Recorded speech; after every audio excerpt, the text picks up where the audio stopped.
ये बीजेपी दफ्तर की तस्वीरें हैं। मितेन, मैं आपको रोकना चाहूंगा। बीजेपी दफ्तर की आप तस्वीरें सीधे देख रहे हैं। मुख्यमंत्री शिवराज सिंह चौहान, प्रदेश अध्यक्ष वी.डी. शर्मा, प्रद्युमन सिंह लोधी जो बड़ा मलेरा से कांग्रेस के टिकट पर चुनाव जीते, अब बीजेपी का उन्होंने अंगोछा या हम कहें कि एक गमछा जो है वो बीजेपी का पट्टा अपने गले में डाल लिया है। बीजेपी में विधिवत तौर पर शामिल हो गए हैं, उन्हें सदस्यता दिला दी गई है। उनके एक तरफ पूर्व मंत्री उमाशंकर गुप्ता, इस तरफ रामपाल सिंह पूर्व मंत्री और तमाम बड़े नेता बीजेपी के मौजूद हैं।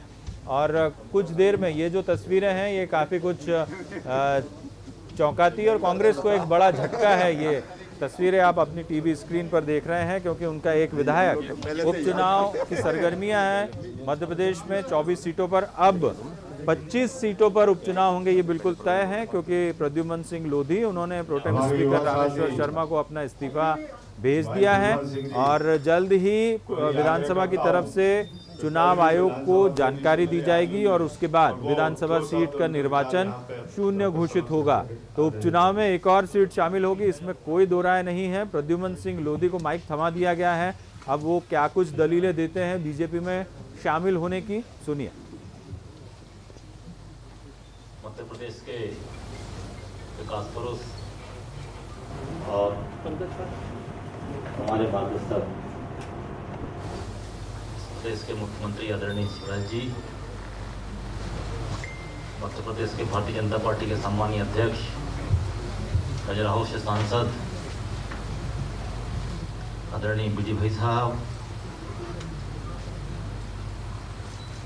विधानसभा में हमारे साथी रहे पूर्व मंत्री आदरणीय रामपाल सिंह जी, कैबिनेट के मंत्री आदरणीय विश्वास जी, पूर्व मंत्री आदरणीय उमाशंकर जी, यहाँ पर उपस्थित प्रिंट मीडिया और इलेक्ट्रॉनिक मीडिया के सभी हमारे साथी, हमारे पार्टी के सभी अनुषंगिक संगठनों के सभी प्रदेश जिले के सभी पदाधिकारीगण, मैं आप सभी का यहाँ स्वागत करता हूँ, वंदन करता हूँ, अभिनंदन करता हूँ। मैंने कल माननीय विधानसभा अध्यक्ष जी के समक्ष जाकर अपना विधानसभा से त्यागपत्र दिया था और आज मैं पुनः उसकी पुष्टि के लिए गया था कि मेरा त्यागपत्र स्वीकार किया जाए और उन्होंने मेरा त्यागपत्र स्वीकार। त्यागपत्र देने की मुख्य वजह क्योंकि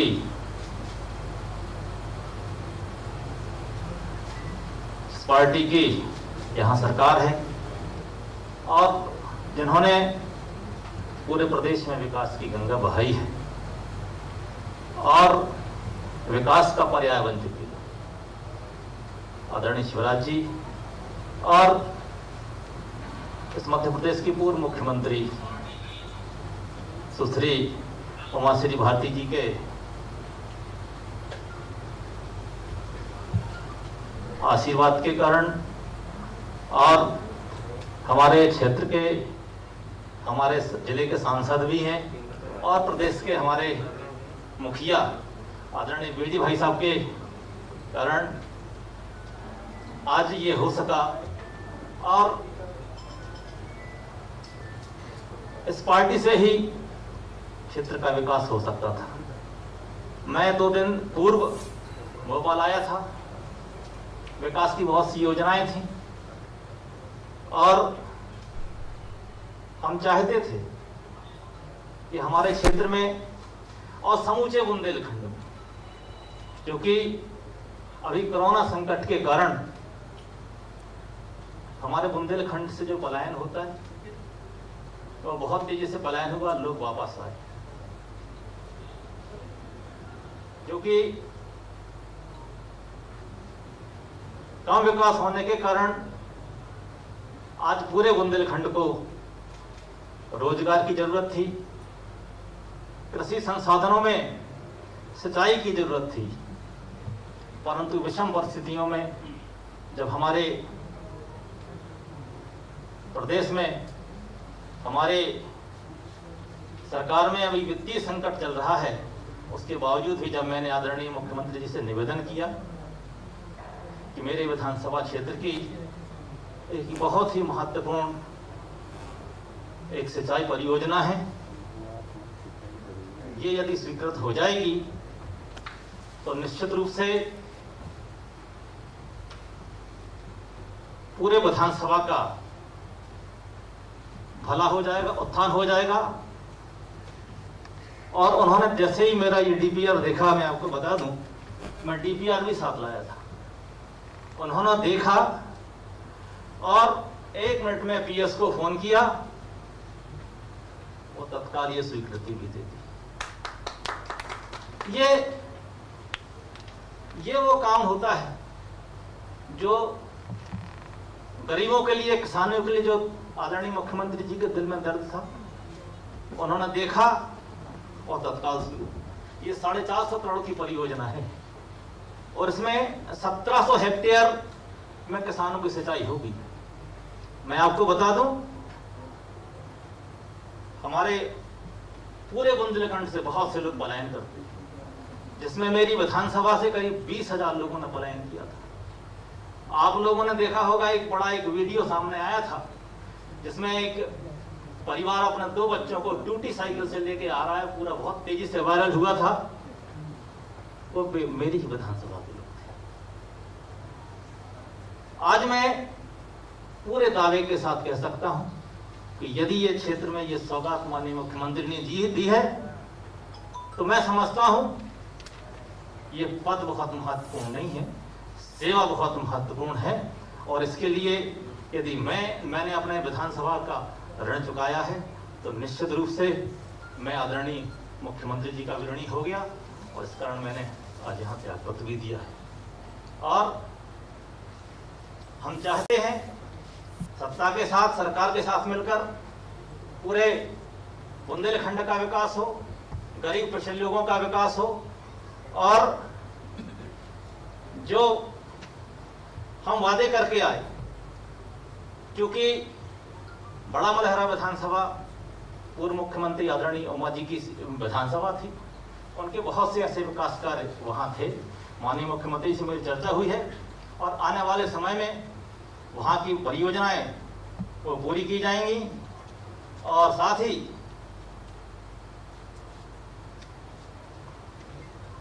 वर्तमान में दो काम और बहुत तेजी से जो स्वीकृत हुए हैं, बंदर प्रोजेक्ट जिसमें डायमंड प्रोजेक्ट और उल्दन परियोजना, उससे भी युवाओं को रोजगार मिलेगा डायमंड परियोजना में। और हम चाहते हैं आदरणीय मुख्यमंत्री जी का, हमारे मंत्री साथियों का, आदरणीय अध्यक्ष जी का आशीर्वाद हमें मिलेगा तो निश्चित रूप से हम अपने क्षेत्र का और पूरे बुंदेलखंड का विकास कर पाएंगे। बहुत बहुत धन्यवाद। प्रद्युमन जी, ये कहा जा रहा है कि मंत्री बनाने का आश्वासन आपको मिला है। अभी करेंगे थोड़ा 2 मिनट रुको। ये बता दूं, ये सब विकास के लिए है, सब जो है ये पूरा जो ये है, ये सब विकास के लिए किया जा रहा कार्य है। और निश्चित रूप से ये सब करने के लिए हम विकास के लिए हम आगे बढ़ा पाएंगे। हम अपने पूरे क्षेत्र का, सिर्फ विधानसभा ही नहीं, पूरे बुंदेलखंड का विकास हम कर पाएंगे, ऐसी हमारी आशा है। अब मैं आग्रह करूंगा, हमारे नेता, प्रदेश के हमारे मुखिया, सांसद माननीय शर्मा जी, जिनके नेतृत्व में संगठन पूरी ताकत से देश के अंदर एक अलग इतिहास भी बना रहे हैं, विकास, निर्माण और संगठन को मजबूत कर रहे हैं, मार्गदर्शन कर रहे हैं। मैं उनको आग्रह करूंगा कि वो हमको मार्गदर्शन प्रदान करें। माननीय अध्यक्ष जी, आज इस ऐतिहासिक अवसर पर हमारे बीच उपस्थित मध्य प्रदेश के हमारे यशस्वी, लोकप्रिय, संवेदनशील मुख्यमंत्री आदरणीय शिवराज सिंह चौहान जी, और आज के दिन जिन्होंने भारतीय जनता पार्टी को अपनी विधानसभा से सदस्यता देकर के, इस्तीफा देकर आज भारतीय जनता पार्टी की जो सदस्यता यहाँ पर ग्रहण जिन्होंने की है, ऐसे मेरे मित्र और मेरे क्षेत्र के लोकप्रिय विधायक, जिन्होंने अपने क्षेत्र के विकास के लिए लगातार वो प्रयासरत रहे हैं और उसी भूमिका में आज उन्होंने भारतीय जनता पार्टी की सदस्यता ग्रहण की है, ऐसे आदरणीय प्रद्युम्न लोधी जी का मैं बहुत बहुत हृदय से भारतीय जनता पार्टी में स्वागत करता हूं। आज हमारे बीच आदरणीय उमाशंकर जी, आदरणीय रामपाल सिंह जी, हमारे मध्य प्रदेश सरकार के मंत्री भाई विश्वास सारंग जी, यहाँ पर उपस्थित मीडिया के सभी मित्रों, आपने सुना कि प्रद्युम्न सिंह लोधी जी ने बुंदेलखंड के विकास के लिए वहां का जो गरीब जनता का जो दर्द है, उस विकास के दर्द की जो उत्कंठा है उनके मन के अंदर, उसके परिणाम स्वरूप उन्होंने जो बुंदेलखंड के अंदर देखा, वो कांग्रेस के अंदर विधायक थे, उन्होंने जिस प्रकार से प्रयास किए, लेकिन जिसको मैं मानता हूं कि उनके मन के दर्द के कारण से जिस प्रकार की बात आज मैं यहां पर उनके मन के अंदर आई, और आदरणीय उमा भारती जी मध्य प्रदेश की हमारी पूर्व मुख्यमंत्री रही, हम सबकी वो मार्गदर्शक हैं, और जिस प्रकार से बुंदेलखंड के लिए आदरणीय उमा जी के मन में भी जो भूमिका हमेशा रही, और मैं तो कहता हूं कि मध्य प्रदेश के अंदर अगर बंटा ढार को उखाड़ करके आदरणीय उमा जी ने उस समय जो मेहनत की, आदरणीय शिवराज सिंह चौहान ने सरकार को इस मध्य प्रदेश को स्वर्णिम मध्य प्रदेश बनाया, तो उनकी भूमिका भी आज हमारे प्रहलाद लोधी जी के साथ उन्होंने जो आशीर्वाद दिया है, आदरणीय शिवराज सिंह चौहान जी ने उनको आशीर्वाद दिया है, भारतीय जनता पार्टी के सभी नेतृत्व ने उनको जो आशीर्वाद दिया है, और जो बात बुंदेलखंड के विकास के लिए कही है, प्रद्युम्न जी मैं आपको बहुत प्रदेश भारतीय जनता पार्टी के अध्यक्ष होने के नाते से आपको विश्वास दिलाता हूं कि भारतीय जनता पार्टी विकास के लिए आपके साथ खड़े होकर के उस बुंदेलखंड के विकास के लिए पूरे जो प्रयास हो सकते हैं उन प्रयासों को करेंगे। आपके सामने उन्होंने उल्लेख भी किया है कि मैंने इस्तीफा क्यों दिया और भारतीय जनता पार्टी की सदस्यता क्यों ग्रहण की है, क्योंकि सिंचाई की परियोजनाएं हम लोग जानते हैं कि मध्य प्रदेश के अंदर केवल 7 लाख हेक्टेयर में सिंचाई होती थी। माननीय शिवराज सिंह चौहान के प्रयासों के कारण से मध्य प्रदेश के हमारे मुख्यमंत्री जी ने अपने शासनकाल में 40 लाख हेक्टेयर से ऊपर शायद और ज्यादा सिंचाई हो गई थी, और उसका परिणाम यह हुआ था कि जब सड़क, बिजली, पानी सारी चीजें मध्य प्रदेश को मिली, किसानों को मिली, इंफ्रास्ट्रक्चर मिला, तो हम 5 बार कृषि कर्मण अवार्ड भी जीते। तो ये जो विकास की उत्कंठा है जनप्रतिनिधियों के मन में, उसमें से हमारे छोटे भाई प्रद्युम्न लोधी जी के मन में जो था वो उन्होंने आपके सामने रखा है। और मुझे एक बात कहने में बड़ा दर्द होता है कभी कभी, क्यों नहीं होगा जनप्रतिनिधियों के मन के अंदर पीड़ा। मैं वहां का सांसद हूं, मैं बुंदेलखंड का सांसद हूं, हमारे पत्रकार मित्र भी बहुत लोग हैं यहाँ बुंदेलखंड के। पन्ना के अंदर एग्रीकल्चर कॉलेज की स्थापना किसने की? माननीय शिवराज सिंह चौहान ने, भारतीय जनता पार्टी की सरकार ने पन्ना के अंदर एग्रीकल्चर कॉलेज इसलिए बनाया कि यहाँ के गरीबी के क्षेत्र में कैसे यहाँ कृषि का विकास होगा, कैसे यहाँ के नौजवानों को अवसर मिलेंगे, कैसे तकनीकी के माध्यम से एग्रीकल्चर को आगे बढ़ाया जा सकता है। बुंदेलखंड के विकास में सबसे बड़ी भूमिका बन सकती थी। दुर्भाग्य इस बात का मध्य प्रदेश के अंदर, मैं तो मीडिया के माध्यम से आज पूछना चाहता हूं, क्यों नहीं दर्द होगा प्रद्युम्न लोधी को? आपने मेडिकल कॉलेज से लेकर के माननीय शिवराज सिंह चौहान ने मेडिकल कॉलेज की स्थापना छतरपुर के अंदर की, और एग्रीकल्चर कॉलेज, इंजीनियरिंग कॉलेज दोनों स्थापित किए पन्ना के अंदर। लेकिन आपने जैसे मुख्यमंत्री बने एग्रीकल्चर कॉलेज पन्ना को कहां स्थापित किया? ट्रांसफर करके छिंदवाड़ा। ये मैं कोई मजाक में बात नहीं कर रहा हूं। उसके 300 करोड़ के बजट को आप छिंदवाड़ा लेकर के चले गए। अरे क्या आप केवल छिंदवाड़ा के मुख्यमंत्री थे जी? बुंदेलखंड का विकास नहीं चाहिए था क्या? बुंदेलखंड के अंदर क्या कृषि के विकास में तकनीकी के तौर पर एग्रीकल्चर कॉलेज की भूमिका नहीं बन सकती थी? आपने पन्ना के अंदर उस कॉलेज को वहां से ट्रांसफर कर दिया, एग्रीकल्चर कॉलेज को रोक दिया, इंजीनियरिंग कॉलेज को रोक दिया, मेडिकल कॉलेज में भी हमारा उसी स्थिति में पड़ा है। तो ये जो विकास का दर्द है मित्रों, मेरा ऐसा मानना है कि केवल कोई प्रलोभन के आधार पर लोग चीजें नहीं करते हैं, लोगों के मन में विकास की उत्कंठा है। माननीय उमा भारती जी के मन में बुंदेलखंड को लेकर के, मध्य प्रदेश को लेकर के आज भी यह उत्कंठा है। शिवराज सिंह चौहान लगातार अथक मेहनत करके मध्य प्रदेश को कहां लेकर के गए हैं? इन्होंने 15 महीनों के अंदर मध्य प्रदेश को जो फिर गर्त में ले गए, और ये साफ बातें की। मैं तो ये प्रश्न मेरा आज आप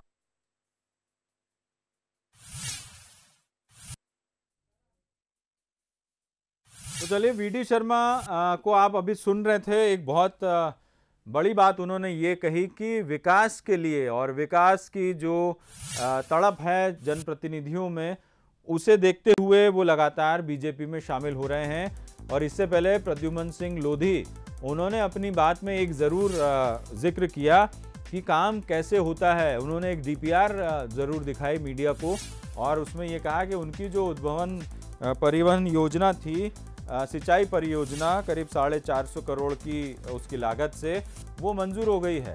अपने ही परिवार में वापस आए हैं, वो तो उनका मूल और जड़ तो राष्ट्रीय स्वयंसेवक संघ के उस विचार में है। इसलिए मेरा बहुत हृदय से उनका अभिनंदन है और हम सब मिलकर के बुंदेलखंड के विकास के लिए सभी जनप्रतिनिधि हम मिलकर के बुंदेलखंड के विकास को आगे ले जाएंगे। इसी आशा और विश्वास के साथ भाई प्रद्युम्न लोधी को पुनः एक बार बहुत बहुत बधाई, बहुत बहुत शुभकामनाएं।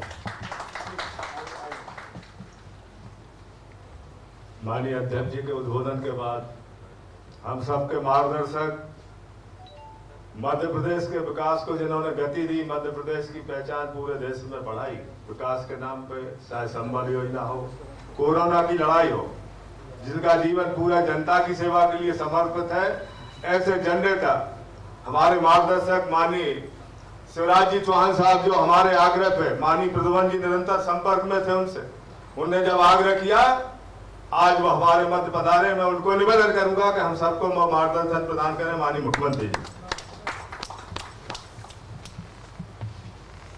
सम्मानीय अध्यक्ष जी, हमारे वरिष्ठ और आदरणीय नेता आदरणीय रामपाल सिंह जी, उमाशंकर जी,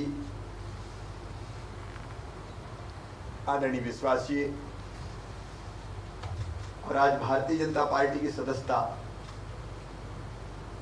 जिन्होंने ग्रहण की है, स्वीकार की है, मेरे स्नेही छोटे भाई प्रद्युम्न लोधी जी, मित्रों, प्रद्युम्न जी के मन में एक ही तरफ है कि कैसे उनके क्षेत्र का विकास हो और कैसे जनता का कल्याण हो। मुख्यमंत्री में जब से हूं, अनेकों बार वहाँ की सिंचाई की परियोजनाओं को लेके, वहाँ के अन्य विकास के कामों को लेके वो लगातार मुझसे भेंट करते रहे और भारतीय जनता पार्टी की सरकार की ये प्राथमिकता है, विकास और जन कल्याण। उन्होंने जिन विकास की योजनाओं, उनमें से काठन सिंचाई परियोजना एक थी,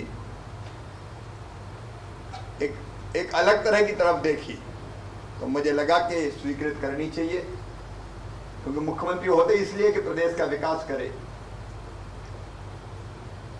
और आज वो भारतीय जनता पार्टी में विकास के लिए, जन कल्याण के लिए सम्मिलित हुए हैं। श्रद्धेय उमा दीदी हमारी मार्गदर्शक भी और हमारी प्रेरणा भी है। मध्य प्रदेश कैसे आगे बढ़े, सदैव उनके मन में ये रुचि और तड़फ रही है और पूरे प्रदेश के लिए और विशेषकर बुंदेलखंड के विकास के लिए लगातार उनकी प्रेरणा और मार्गदर्शन मिलता रहा है। उनकी भी प्रेरणा थी। स्वाभाविक रूप से हम सब लोग मध्य प्रदेश को आगे बढ़ाने का काम करना चाहते हैं और अभी तो काठन सिंचाई परियोजना की बात हुई है, अभी तो कैन बेतवा भी जोड़ना है, बुंदेलखंड की तस्वीर और तकदीर बदलना है। आदरणीय अध्यक्ष जी भी वहीं से आते हैं।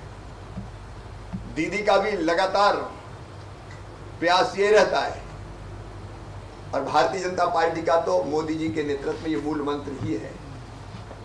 और इसलिए अपने ही परिवार में, क्योंकि हिंडोरिया उनके गांव में मेरी सभाएं हुई, उन्हीं ने करवाई। ये पहले की बात थी। माता जी आपकी निर्विरोध नगर पंचायत के अध्यक्ष, प्रभावशाली परिवार जो जनता के लिए समर्पित है, लगातार वह सेवा के काम करता रहा है। उस परिवार की अपने परिवार में ही वापसी हुई है।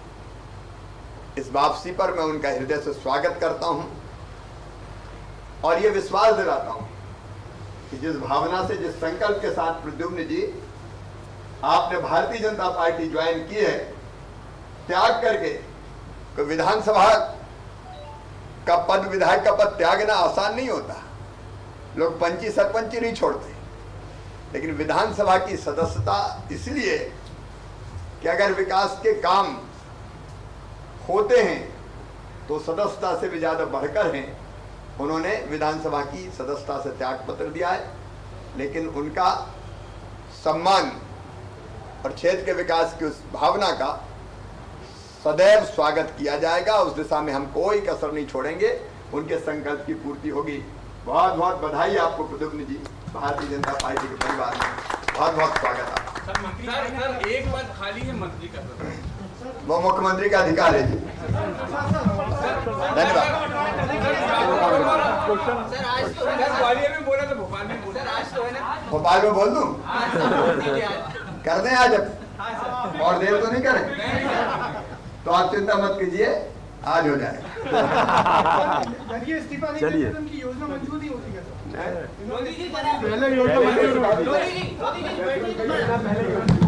अरे भैया जी। चलिए, तो मुख्यमंत्री शिवराज सिंह चौहान, उनको आपने सुना, और ये भी उन्होंने कहा कि प्रद्युमन सिंह लोधी लगातार उनसे विकास कामों को लेकर मिलते रहे हैं। हालांकि उन्होंने कहा कि उनका परिवार पहले से बीजेपी और आरएसएस से जुड़ा हुआ था, तो एक तरह से घर वापसी हुई है। लेकिन दो तीन बड़ी बातें हैं जिन पर ज़रूर हम चर्चा करेंगे।